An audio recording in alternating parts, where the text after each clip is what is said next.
All right, Welcome into an off-season edition of the Garden Report. The crew is back. We missed you guys.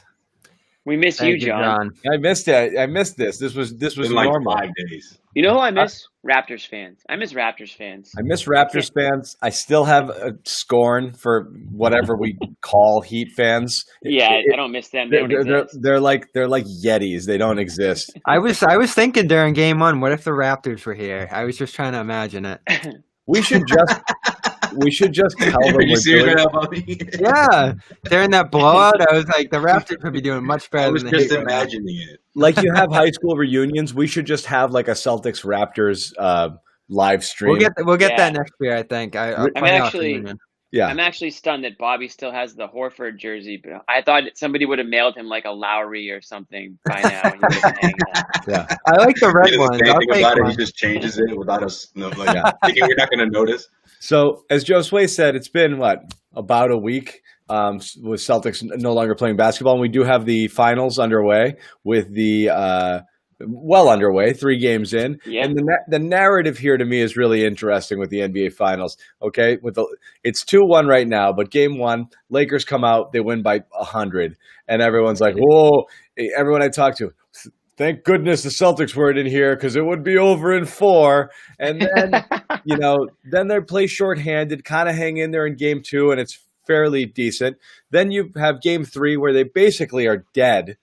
No Adebayo, no Dragic. Right. Unreal. And it's the Jimmy Butler game that we were waiting for the entire Heat series and never actually came, that I didn't even think he had that in him. This was Cedric Maxwell on steroids. Get on my back and I'm going to carry you. Yeah, there was I wasn't around for Maxwell, but that was like 2015 LeBron, if we remember what he did in that series with Kyrie out, with Kevin Love, of course, out after the Kelly Olynyk incident. It was unbelievable. And to do it with no 3-point attempts the way he did, all mid-range, all driving to the basket against that team, that has to be a top 10 finals performance ever, at the very least.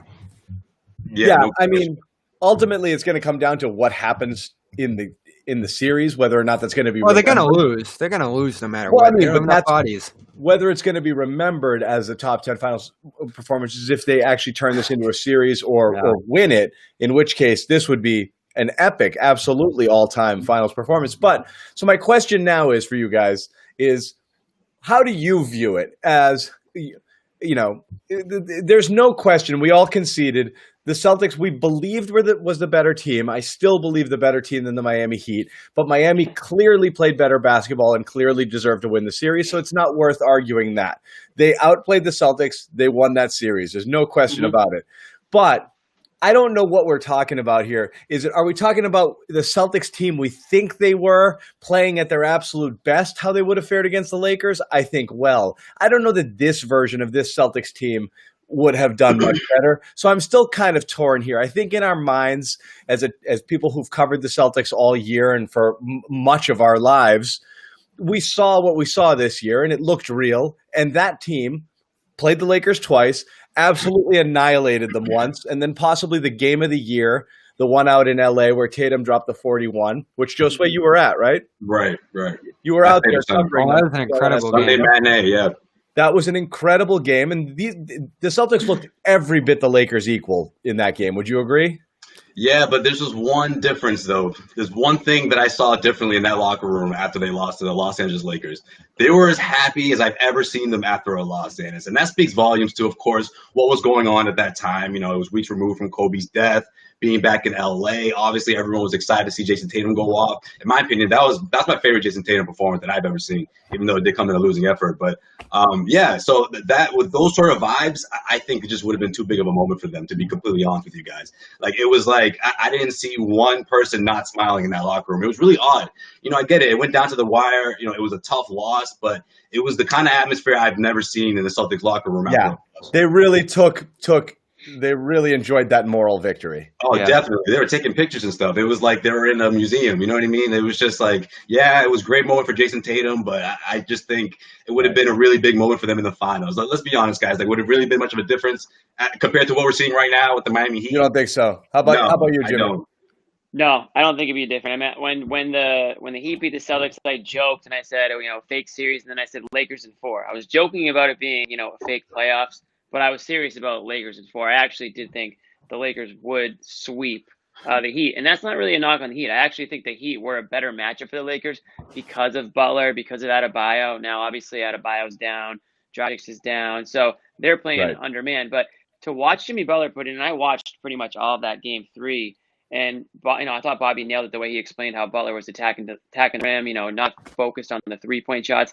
And at the end of that game, as Butler was going to the rim, getting fouled, going to the line, what do we see from the Lakers? Going back down on their end and hoisting threes. And it just reminded me so much of what the Celtics much of what the Celtics got caught up in doing and trying to tie the game up in one shot or take the lead back in one shot.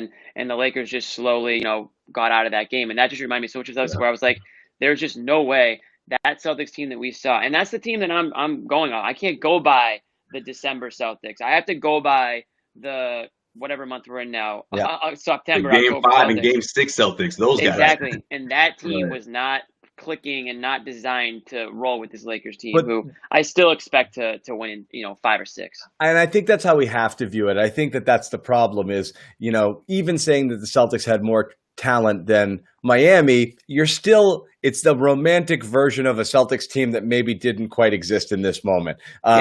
It's a great way to put it. Yeah. At it some wasn't point Yeah. Right. Sorry. I was gonna say maybe you're in a relationship with this girl and you just keep going back to the good old days, but that's not your relationship we anymore. used to have so much fun. I love her. Right. It's time to cut it. Yeah. Don't you remember? We did have good times. Why are you leaving? That's a great analogy because you got to remember the negatives too. And Kemba Walker was banged up, which we know it didn't look great at the end of the postseason run there. He would have been a key the way Rajon Rondo's playing in particular.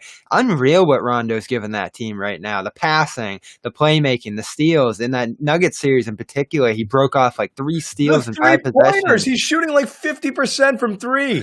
Yeah. Unreal. You're not even exaggerating. Yeah, he's incredible. It's 47% last day. I haven't last couple of games. I don't know what it's been, but he's 33 in the series, which is what you'd expect. He's only taken 10. That's what you'd expect above him as well. Now, if I'm just looking at it in a vacuum, I do think the Celtics could do things that would make it tough on LA. I think they could throw some bigger lineups out there, like Enes Kanter would get back into the fold against McGee and Dwight and all those guys, and that's a plus for the Celtics. That was actually the key, I thought, to the way they competed with them during the regular season was being able to play Kanter a healthy amount of minutes. But I look at Anthony Davis, and this is what we're learning from the series right now. This guy is going to be he decides if there's any competition in the NBA for years to come. You see in Game 3, he's passive, he's in foul trouble. That lets the Heat back into it. But when he's shooting, when he's going inside like he can do on both ends of his game, he's unstoppable. I see him going in the other direction, though. I think he's getting softer as time goes on. He's 57% from 3 in this series. I know, but I think the inside, him getting tough buckets inside days are gone. Well, that always happens. Really? I think he serious? You really think that? I think what happens to players. I don't think you go back to that. I think as soon as you start to get comfortable, right. And a lot of these bigs that have these skills envision themselves as threes. I just happen to be tall, but I'm a wing, and they like to play out there. They don't want to go back in. We talked even before the season, Horford. That makes it tough on teams too. I don't want to bang down there. How many guys who are taller, I don't want to play even center. Garnett hated playing I'm not a center. I don't want to play center. But you know what makes it harder? If you have someone like Bam Adebayo, that's exactly the kind of defender he is. He'll keep him out there. Oh, they had Jay Crowder on Davis in Game 1. I was like, what's going on here? It makes it tougher on teams in today's NBA. You hate that he's out of the series. It's disappointing. I think we get a much more entertaining series. Yeah, in today's NBA, it's tough to put a 4 on a Anthony Davis. And I think we all went crazy all year saying, why doesn't he play center? Why doesn't he play center? But most teams can't match up with LeBron at the 3, Davis at the 4, and then a real center in there. They went in the reverse direction of the league. Yeah. That's what it comes down to, LeBron and Davis. There's just nobody in the Celtics that can roll with them from start to finish. You can, Brad can get creative and throw Marcus Smart out there, or, Jaylen Brown can give it his all. But at the end of the day, LeBron and AD are going to get theirs, and I just don't see anybody. In this case, I don't see the Heat stopping them. But too often we focus on what you're worried about that you can't stop that they do, and not look at it the other way enough. who wants to play a team with 3 athletic wings, when Hayward is right? If the Celtics were right, it's a different story. I'd give the Celtics the series. Nightmare. Nobody wants anything to do with that because every single time they're on the floor, there's mismatches everywhere. You're always putting people in positions that they're just not comfortable doing it, So a guy like Davis playing away from the basket in situations like that is a gift to a team like the Celtics, which is why I think they actually have I agree with that. Yeah, they could have made a series, but again, we all agree. I think it comes down to that they weren't that. They fully healthy, fully functioning. Yeah, I mean, if everyone's playing at their peak potential, you have a series. Yeah. Congratulations. Right. But it doesn't work that way. So Danny Ainge commented on that. He did. It was a little bit of excuse making, I thought. We'll talk about that in a minute in his press conference. I know, Bobby, you were in on all of that.